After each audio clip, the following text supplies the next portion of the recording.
two massive armies stand frozen in time. Millions of soldiers, elephants, and chariots wait in the dust for a single command to begin the war. Looking at this Sanskrit text from the second chapter of the Gita, we hear the narrator Sanjaya describe a shocking scene. Arjuna, the most feared warrior of his age, is paralyzed by overwhelming sorrow, his eyes filled with tears. The crisis is entirely physical. His limbs go slack, his mouth dries up. Even his legendary bow, the Gandiva, slips from his trembling fingers. An internal emotional collapse often proves to be a more dangerous obstacle than the enemy army standing on the opposite side. It freezes the ability to act at the most critical moment. Arjuna is completely lost.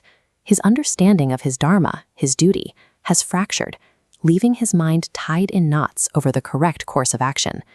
In the 7th verse shown here, Arjuna drops his pride and surrenders as a disciple, begging Krishna to instruct him.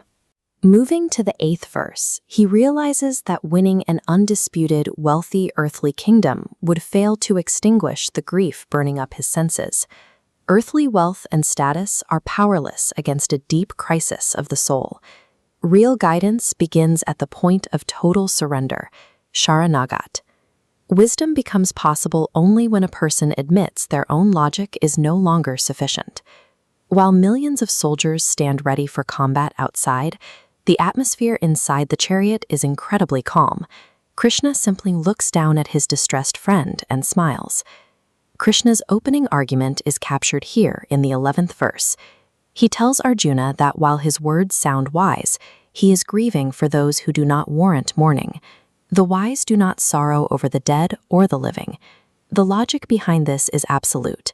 The physical bodies on this battlefield are temporary vessels.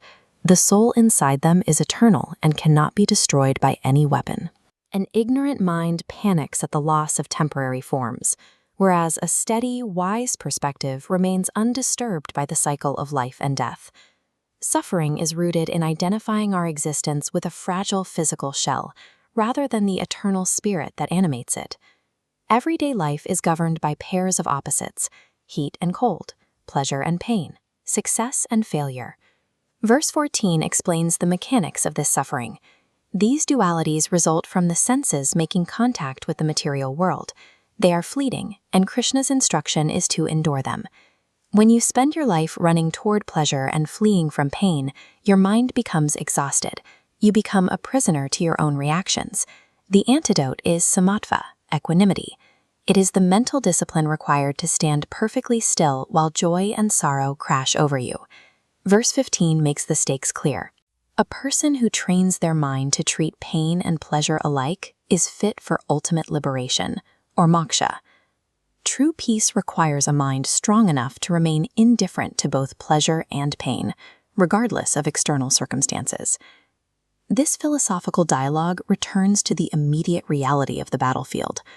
The time for contemplation is transitioning into the time for action. Verse 38 provides the bridge between these deep concepts and the actual war. Krishna commands Arjuna to fight, treating victory and defeat as exactly the same. This is the paradox of action. Duty performed strictly for its own sake produces no karmic consequence. When the reward is removed from the equation, the action itself becomes pure. This perspective begins to reshape Arjuna's internal state.